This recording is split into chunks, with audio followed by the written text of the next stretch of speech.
Excuse me. Here's another video. And as always, or most of the time, you know, I don't, you know, have what I'm going to talk about. I just like to let it come naturally. I like to be as honest as I can. When I first started doing these videos, I did it because people were saying, and it was right, I had this unexpected spiritual awakening. I knew nothing about this kind of thing. My mum was a psychic when I was growing up, and my mum's of gypsy stock. And when I was 6 years of age, I was in psychic fairs that my mother and father used to organise. So I was brought up with psychic people and mediums and talk of heaven and spirit world and stuff like that. But the spiritual awakening was a completely different thing to anything that I known, even from those people. There is a connection with it, but when it was unexpected, and when it manifested itself, it was a situation of, I was depressed for 28 years of my life, and at 24 I had the awakening. Because when you're depressed, it's a bit like being a cornered animal, and I got to a point where I was put into the corner, and I decided, excuse me, and I decided that enough was enough. And I realise now that's when you wake up. And there's a connection, like I said a minute ago, with the mediums and the psychics and spirits and heaven, and that realm, you could say, with spiritual awakening, because that's what you basically, when you awaken, it's an instinctive thing. And like I say, I didn't know really anything about these philosophies or anything, but when you wake up, it's instinctive, and what you have awakened to is almost like your heaven. It's like you've got a heaven self and you've got an earth self. Excuse me, and the two, when you awaken, are aligning now. But it's got to be instinctive. You've got to be pushing it. Well, I had to be pushed in a situation where I was very depressed to manifest it, because remember, it's a very deep thing, this kind of experience. People want the awakening. All over the world, people travel to all these different places to try and get that awakening, and they don't realize that nothing can give you it. There's a PhD in spirituality, but it can't get you an awakening, so it's not worth it, is it? Because that awakening, like I say, that opens you up now to that heaven version of you. So that's why you're getting floods of information. Like this picture, everything's becoming very dreamy. And that's really, what do people do in the spirit world? Well, pretty much whatever they want to do. And the spirit world is, obviously, I was just saying that you're interacting with the heaven part of you, and you get floods of information. And I've had information regarding that reality also.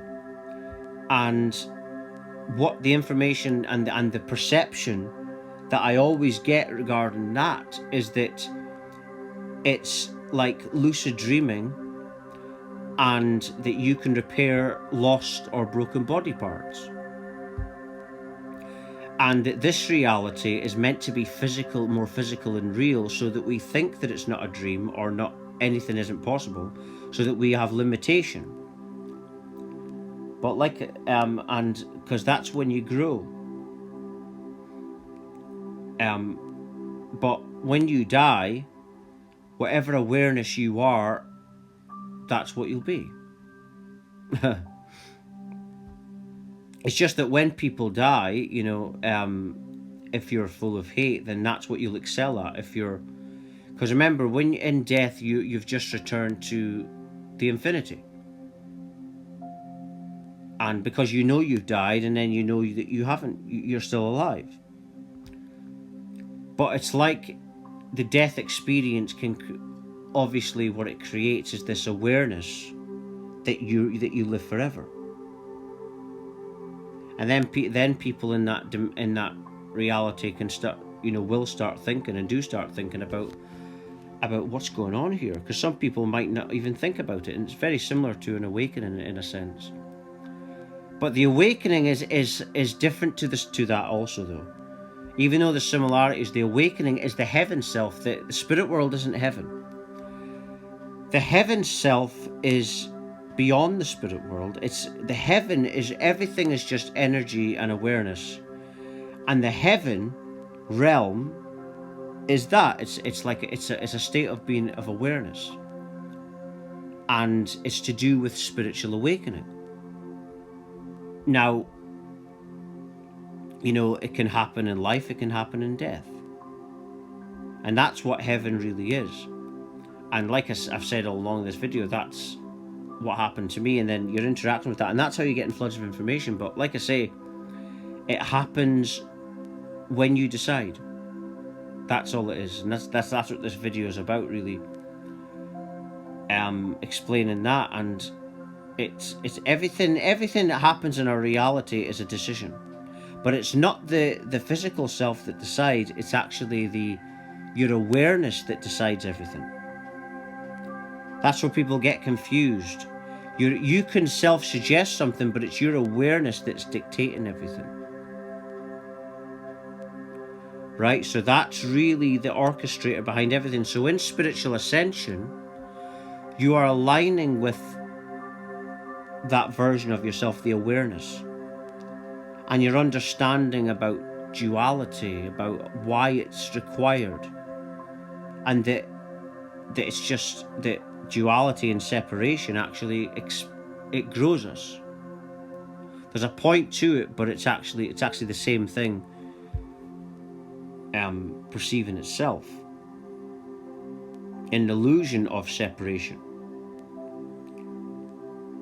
And but like I say, anyone can awaken themselves and interact with that heaven part of themselves at any moment. Doesn't have to happen in death. Although I'm sure, because death is such a big experience, and then you realize you're not dead, I'm sure that people can awaken that way. But it happens, like I say, for me, I was at a situation where I just decided to go within because I had enough. And I know now that once you have enough, you awaken. And this is the most beautiful experience of them all, and the most important experience when you're ready, because that's the thing that takes you up the stairs to what people call heaven, which is a version of yourself, actually. But if you think you're not interacting with that yet, understand that this heaven version of you is always working with you.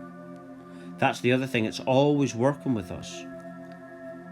And I've realised now that everything, I say this at the end of my videos all the time, that everything's in perfect divine order. Yes, because the heaven part is always intermingling with it. And so whatever you're going through is what you're meant to go through. Over the years with the spiritual awakening as well, I also, what I noticed, and my mum had it when she was a psychic, is people have contacted me and same with my mum, because there's many people that get into the spiritual field that haven't had that big awakening yet. So they're working from ego. So they contact you. I've had this many times, and I usually ignore them, and if it gets too much, I'll block them. And they're looking to see how evolved you are, and to them it's a competition. And the reason I'm saying this is because there are dodgy people like this, and you won't know if they're real or not. So that's what my point is to just listen to what's within. And because there's so many frauds out there and people that aren't what they seem, and you can't. I could be lying here. I could have just looked up information, just repeated it for all you know. And so that you can't trust me.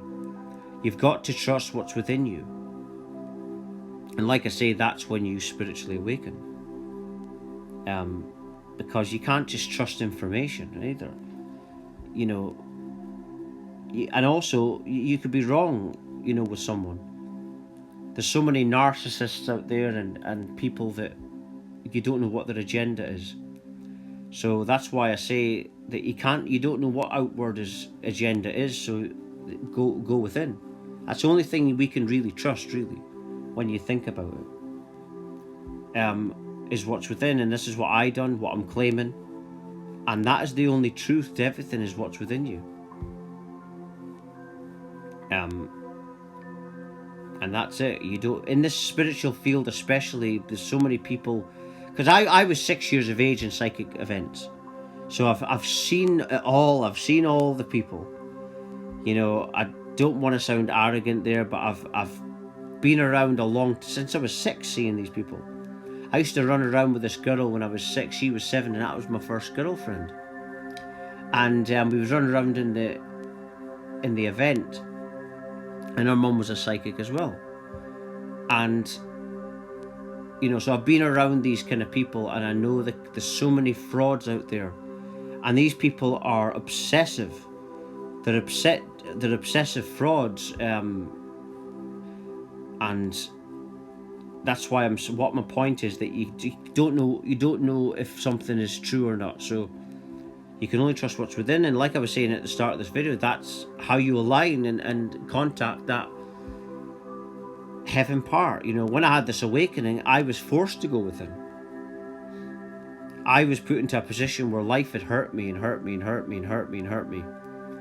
And I thought, that's it. And when you were like that, and you said, that's it. And I instinctively knew how to contact that heaven part. And now I realize that we all have that ability. But it happens, like I say, when you decide. You know, when it's the perfect divine time moment for you to spiritually awaken. But also, you've got to decide it also. You know, it's a funny thing, because no one's coming to save you. Perfect divine time moment, when you decide that it's the perfect divine time moment. And that is the way it is. And so when you decide to awaken, you wake up. And this is so important, because everyone wants this now. Because awakening leads to becoming abundant. But when the more you're present, the more you attract. And the other thing I want to end on is, in the spiritual ascension, this thing I've been on, is it's been showing me for years, nearly 9 years now, about how it's important not to want an outcome. This is the thing that prevents ascension or energy. Is so many people who do like Kundalini yoga, or I don't know any of these things really, because I had a spiritual awakening, right? So I don't take part in any external thing or look up external information. But these people are all wanting an outcome. They want an energy. And this is a blockage for energy. A massive blockage, because once we are demanding an outcome, thinking of that, wanting it, that's the ego self. But the other thing is, you've just got to let that go. You just got to think that it's hurt within me that is wanting a certain outcome, or a way, or a thing to do that way or the other way. And when we're letting go of this more and more, we're expanding our awareness. And this is the road to heaven. Well, like I was saying in this video, which is, in Buddhism, nirvana. Which is a state of no left, no right, a state of pure, infinite love. Right? And it happens by letting go of any ideas the ego presents, and just being more like whatever. Because at the end of the day, there's infinite ways to look at things. There's billions and more perspectives on this planet alone. And that is how you reach nirvana, and that's how you reach heaven. That's how you spiritually awaken, by letting go of ideas or how things should be. And I'm just going to leave it there. And if you're watching, you're meant to watch it. Everything falls to divine order and divine timing. Thank you very much for watching. Thank you.